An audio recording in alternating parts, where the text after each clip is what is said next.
22 मई 2021 Kolar police station पर एक call आता है। सामने से कहा जाता है कि सर, अमरनाथ कॉलोनी के पास एक व्यक्ति की लाश पड़ी हुई है और जिसे आवारा कुत्ते नोच नोच कर खा रहे हैं।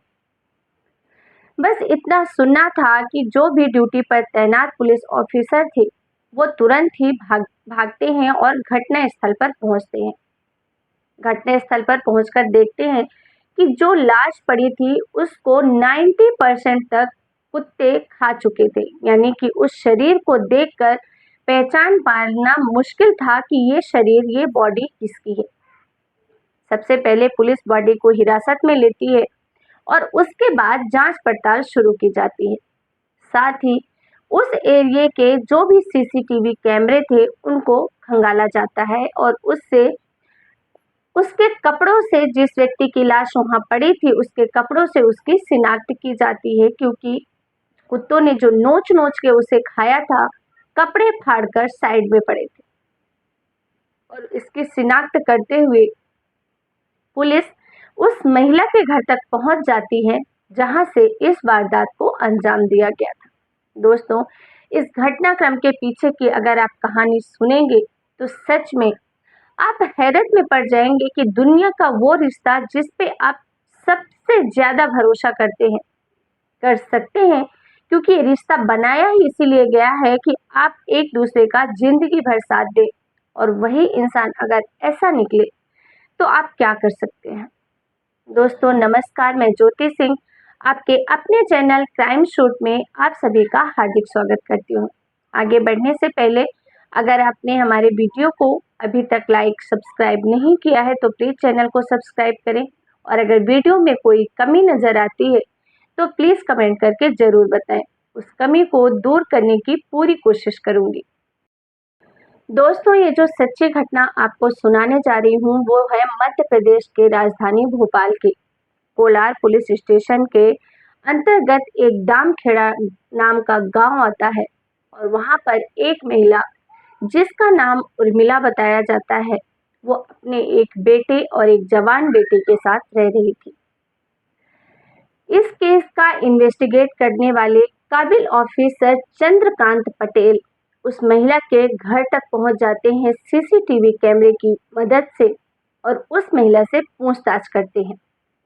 सबसे पहले यही सवाल करते हैं कि उर्मिला, तुम बताओ तुम्हारे पति कहाँ हैं, क्योंकि कहीं ना कहीं जो चंद्रकांत पटेल को वीडियो दिखे थे उनसे ये वो अंदाजा लगा रहे थे कि हो न हो ये लाश उस पत्नी के पति की है।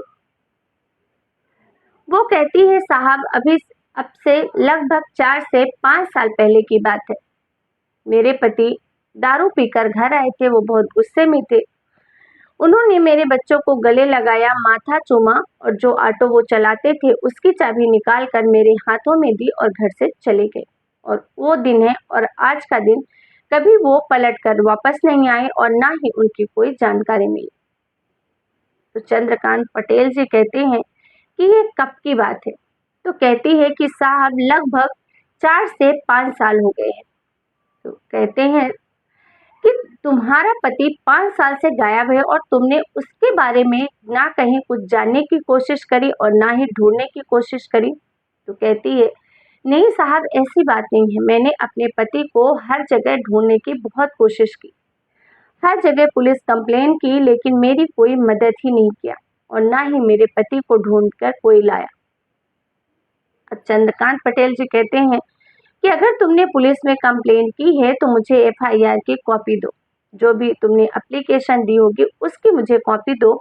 मैं देखना चाहता हूं कि किस पुलिस स्टेशन में तुम्हारी अपील स्वीकार नहीं की गई है या तुम्हारी मदद स्वीकार नहीं की गई। वो कहती है, साहब बहुत पुरानी बात हो गई है, इतना कागज वागज रखने का मुझे ध्यान नहीं रहता है, लेकिन फिर भी मैं कोशिश करती हूँ, शायद मिल जाए, घर में ही रखा होगा। और इतना कहने के बाद औरत उस कागज को ढूंढने में लग जाती है। काफी वक्त गुजर जाता है, चप्पा चप्पा ढूंढा जाता है, लेकिन कहीं से कोई शिकायत पत्र कागज नहीं मिलता। और जब ऐसा होता है तो कहीं न कहीं चंद्रकांत पटेल जी के दिमाग में शक की सुई घूमने लग जाती है। तभी वो पूछते हैं कि तुम्हारे बच्चे कहाँ हैं। बच्चों को बुलाया जाता है और बच्चों से भी पूछा जाता है कि बेटा तुम्हारे पापा कहाँ हैं। अब दोनों के दोनों बच्चे, जैसा माँ ने बोला था कि एक दिन पापा आते हैं दारू पीकर, हम दोनों को गले लगाते हैं, माथा चूमते हैं और ऑटो की चाबी मम्मी को देकर घर से निकल जाते हैं। और उसके बाद पापा कभी घर आए ही नहीं। हमें इसके अलावा कुछ भी नहीं पता। यानी कि 3 जो मौजूद प्राणी थे, घर के सदस्य थे, माँ और दोनों बच्चे, वो सेम टू सेम एक-एक वर्ड बोल रहे थे। तभी अचानक चंद्रकांत पटेल जी के मोबाइल में एक कॉल आता है और तभी वो उनकी माँ और बच्चे दोनों को शांत करते हुए बोलते हैं कि शोर मत करना, मैं इम्पोर्टेंट कॉल पे बात कर रहा हूँ, मेरे सीनियर का फ़ोन है। सीनियर पे बात चली रही थी कि हाँ, कैसे लाश मिली है, कहाँ से मिली है, क्या शिनाख्त हुई है, बस इसी बारे में बात हुई। जैसे ही फ़ोन रखते हैं, चंद्रकांत पटेल जी सीधे तुरंत बहुत गुस्से में आकर, जो पत्नी उर्मिला होती है औरत, उसको कहते हैं कि देखो कंकाल तो मिल ही गया है और अगर तुमने सच-सच नहीं बताया, तो तुम तो जेल जाओगे ही, लेकिन साथ में तुम्हारे ये बच्चे भी जेल जाएँगे। हालाँकि जो चंद्रकांत पटेल जी थे, वो सिर्फ फेस एक्सप्रेशन के हिसाब से एक हवा में तीर उन्होंने मारा था और उनका ये तीर सच में ठिकाने पे जाके लग जाएगा, इसका तो उन्होंने कल्पना भी नहीं की थी। इतना उनका कहना था कि जो उर्मिला होती है, वो थर-थर काँपने लग जाती है, आँसू बहने लग जाते हैं और हाथ जोड़कर गिड़गिड़ाने लगती है कि साहब, मुझे जो चाहे आप सज़ा दे दो, लेकिन मेरे बच्चों को कोई भी सज़ा मत देना। मैं तुम्हें सच-सच सब बता दूँगी। और उसके बाद महिला समेत बच्चों को पुलिस स्टेशन लाया जाता है और पूछताछ शुरू होती है। और इसमें महिला जो खुलासा करती है, वो सच में हैरान कर देने वाला था। महिला कहती है कि जो मेरा पति था, वो विकलांग था, देखने में भी बिल्कुल अच्छा नहीं था और इसीलिए मैं शुरू से ही उसे पसंद नहीं करती थी, मुझे वो बिल्कुल पसंद नहीं था। और साथ ही उसकी आदतें भी गंदी थी, दारू शराब पीता था, गालियाँ देता था और समय जैसे-तैसे गुज़र रहा था। इसी बीच जो मेरा देवर होता है, वो मुझे अच्छा लगने लग जाता है। मैं उसके साथ समय बिताने लग जाती हूँ और हमारे रिश्ते नाजायज़ रिश्ते के लेवल तक पहुँच जाते हैं और हम दोनों एक-दूसरे के साथ संबंध बनाने लग जाते हैं। लेकिन एक दिन जब मैं अपने देवर के साथ कमरे में थी, तभी मेरे अचानक पति आ जाते हैं और वो हम दोनों को आपत्तिजनक स्थिति में देख लेते हैं और उसके बाद उनका रवैया बिल्कुल उलट हो जाता है। वो हर रोज़ मुझे मारने-पीटने लग जाते हैं।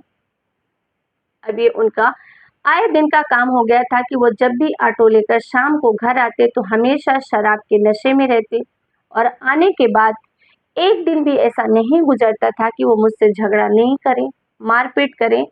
मेरे साथ-साथ मेरे बच्चों को भी वो मारते थे। किसी से प्यार से बात तक नहीं करते थे और वही लगभग आज से 5 साल पहले, यानी कि अगस्त 2016 की बात है। 4 से 5 अगस्त के आस-पास की बात है। वो घर आए शाम को, जो कि काफ़ी ज़्यादा वो शराब के नशे में थे और घर आते ही वो झगड़ा करने लगे। मेरे बच्चों को मारने लग गए, मुझे मारने लग गए और हमारा बात जो झगड़ा था वो बहुत आगे बढ़ गया। और उसी बीच मुझे अचानक बहुत ज़्यादा गुस्सा आ गया, क्योंकि अब मेरे बर्दाश्त करने की इंतहा हो चली थी और मैंने गुस्से में वहीं पे एक पड़ी हथौड़ी थी, उसे उठाया और उनके सिर पे ताबड़तोड़ हमले कर दिए और इसकी वजह से मेरे पति की मौके पर ही मृत्यु हो गई। जब वो बेहोश होकर गिरे तो मैंने उनका गला भी रेत दिया और ये सब कुछ मैंने मेरे बच्चों के सामने ही किया था, क्योंकि जब वो मार रहे थे तो हम तीनों वहीं मौजूद थे। क्योंकि सब कुछ इतना जल्दी हो गया था, मैंने इसकी कल्पना भी नहीं की थी। जब हम बस वो लाश वहाँ पड़ी थी, हम तीनों सोच ही रहे थे कि अब क्या करें। तभी अचानक मेरा देवर घर पे आ जाता है और देवर अपने भाई की लाश को देखकर कहता है कि ये तुमने क्या कर दिया? तो वही बताती है कि मैंने जानबूझकर ये सब नहीं किया, गुस्से में बस हो गया, लेकिन अब क्या करें? तभी उस घर में एक मकान का निर्माण चल रहा था और एक सेप्टिक टैंक भी बनाया गया था। तो देवर कहता है कि इसको कहीं बाहर ले जाने की जरूरत नहीं है, क्योंकि अगर बाहर ले गए तो हो सकता है हम पकड़े जाएं। और उस बॉडी को उर्मिला अपने पति की बॉडी को अपनी ही एक साड़ी में गठरी के जैसे बांध देती है और उसी सेप्टिक टैंक में डाल देती है और उसके बाद ऊपर से मिट्टी वगैरह डाल देती है। और जब दूसरे दिन मिस्त्री काम करने आते हैं घर बनाने वाले, तो कहते हैं कि हमारा प्लान थोड़ा चेंज हो गया है, यहाँ आप एक कमरा निकाल दो और सेप्टिक टैंक कहीं और जगह बनवाएंगे। और ये राज हमेशा हमेशा के लिए उसी सेप्टिक टैंक में दफन हो गया। रही बात बच्चों की, तो बच्चों को भी उर्मिला कहती है कि ये बात किसी को भी नहीं बताना। अगर तुम लोगों ने किसी को भी कुछ कहा तो जो हश्र मैंने तुम्हारे बाप का किया है वही तुम दोनों का भी करूंगी। और बच्चे डर जाते हैं और उन दोनों बच्चों को एक राम कहानी सुनाई जाती है, वही कहानी जैसा उसने रट रखा था, सोच रखा था कि हाँ, अगर कोई पूछेगा तो हमें यही कहना है कि पापा आए थे गुस्से में और उन्होंने हमें प्यार किया और चाबी देकर चले गए। और वैसा ही किया बच्चों ने। ये कहानी तो थी उसके पति की।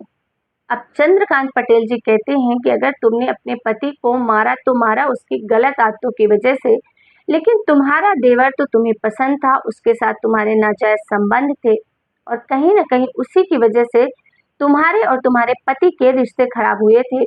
फिर भी तुमने पति देवर को क्यों मार डाला? तो कहती है, साहब मेरे पति के मरने के बाद देवर मेरे घर में ही रहने लग गया, उस मेरे घर का मालिक बनकर। अब मेरे घर को भी उसने, घर का काफी हिस्सा उसने किराए से दे दिया और किराए से जो भी पैसे आते थे वो खुद ही ले लेता था। उसको धीरे धीरे शराब, जुआ, अय्याशी की आदत हो गई। आए दिन शराब पीता और शराब के लिए रोज मुझसे मारपीट करने लग गया। मुझसे पैसे मांगता, क्योंकि मैं घरों में जा जाकर झाड़ू पोछे का काम करती हूँ और मुझे जो भी पैसे मिलते थे वो मार कूट कर मुझे से भी पैसे छुड़ा लेता था। और इतना ही नहीं, मेरे बच्चों तक को मारता था और मैं फिर भी ये सब बर्दाश्त कर रही थी। लेकिन हद तो तब हो गई जब मेरे देवर की बुरी नजर मेरी बेटी पर पड़ गई। मैं काम करने घरों में गई हुई थी, तभी मेरा देवर आता है और मेरी बेटी, जिसकी उम्र 18 साल के आसपास है, उसे गलत इरादों से पकड़ लेता है और उसके साथ गलत करने की कोशिश कर रहा था। तभी मेरा घर में आना होता है और मैंने अपने देवर को अपनी आंखों से अपनी बेटी के साथ गलत हरकत करते हुए देख लिया और मेरे गुस्से की इंतहा नहीं थी और मैंने उसी समय, वहां एक डंडा पड़ा था, मैंने वो डंडा उठाया और देवर के ऊपर ताबड़तोड़ हमले करना शुरू कर दिए और इतना हमला किया जब तक कि मैं थक नहीं गई। हालांकि देवर मरा नहीं था, सिर्फ बेहोश हो गया था। और मैंने मेरे बच्चे को बोला, बेटे को बोला कि एक पड़ोसी की मदद से इसे कहीं दूर फेंकाओ, ऐसा शराबी इंसान हमें नहीं चाहिए। और इसकी ऐसी हालत तो मैंने कर ही दी है कि अगर ये इंसान होगा तो कभी मेरी दहलीज पर कदम नहीं रखेगा। उर्मिला ने हालांकि उस समय देवर को जिंदा छोड़ा था, उसे ये अंदाजा नहीं था कि ये कुछ ही समय में मर जाएगा, क्योंकि मारने की वजह से उसके शरीर से, उसके सिर से काफी ज्यादा खून बह चुका था। और देवर और उसका जो उर्मिला का बेटा था, अपने एक पड़ोसी की मदद से उसको जहां कुत्ते नोच कर खा रहे थे वहां उसके शरीर को फेंक आया था और थोड़े ही समय बाद उसकी मौत हो गई। और मौत के बाद जो भी आवारा कुत्ते सुअर थे उसकी बॉडी को नोच नोच कर खा गए। तो दोस्तों, ये थी एक भयावह स्टोरी की एक औरत ने किस तरीके से दो लोगों की हत्या कर दी, वो भी सिर्फ अपनी खुद की वजह से अपनी गृहस्थी बर्बाद कर ली। हालांकि इस घटनाक्रम को सुनने के बाद, सच्चाई पता चलने के बाद उर्मिला को आजीवन कारावास की सजा सुनाई गई और वहीं जो दो बच्चे थे, बेटी को देवास गृह और बेटे को भोपाल गृह में रखा गया, जहां पर बिन माँ बाप के बच्चों को रखा जाता है, उनकी परवरिश की जिम्मेदारी सरकार की होती है। लेकिन सोचिए दोस्तों, उन बच्चों की क्या गलती थी? माँ बाप होते हुए वो बच्चे आज अतीम की जिंदगी, दूसरों के सहारे जिंदगी जी रहे हैं। उनके भविष्य का क्या होगा ये तो कोई भी नहीं बता सकता। वहीं दूसरी तरफ जो चंद्रकांत पटेल जी जो ऑफिसर रहते हैं, वो तो खुलासा करने गए थे, जांच में थे सिर्फ एक बॉडी की जिन्हें कुत्ते नोच कर खा रहे थे, लेकिन जब इसकी कहानी सामने आती है कि बल्कि एक नहीं दो दो खून हो चुके हैं उस महिला के द्वारा, और ये काम वाकई काबिले तारीफ था। साथ ही इन जो चंद्रकांत पटेल जी हैं, उन्होंने एक और अंधा केस सॉल्व किया था। दरअसल एक बैंक मैनेजर जो कि अंधी होती हैं, ब्लाइंड होती हैं, उनके घर में घुसकर किसी ने उनका रेप किया था और रेप करके चला गया था, और इसकी जब वहां पर कंप्लेन की गई तो चंद्रकांत पटेल जी ने महज कुछ ही दिनों में आरोपी को ढूंढ निकाला और उसे सलाखों के पीछे भी पहुंचाया था। और इन सभी उनकी जो खूबियाँ थी जिसकी वजह से वो क्राइम तक बहुत जल्द क्राइम में पहुँच जाते थे, क्राइम के पीछे जो भी इंसान होता था उसको पकड़ निकालते थे। उसकी वजह से केंद्र सरकार की तरफ से उन्हें अवार्ड भी दिया गया, इनाम भी दिया गया। तो दोस्तों, इस घटनाक्रम को सुनाने का उद्देश्य किसी की भी भावनाओं को आहत करना नहीं है, बल्कि आप सबको सचेत करना है, सतर्क करना है। रिश्ते आज ऐसे हो गए हैं कि किसी पे भी आप भरोसा नहीं कर सकते। इसीलिए जितना ज़्यादा हो सके आप जागरूक रहें, सुरक्षित रहें, अपना और अपनों का ख्याल रखें। फिर मिलेंगे एक नई सच्ची क्राइम स्टोरी के साथ। तब तक के लिए आप सभी का बहुत-बहुत धन्यवाद। जय हिंद, जय भारत।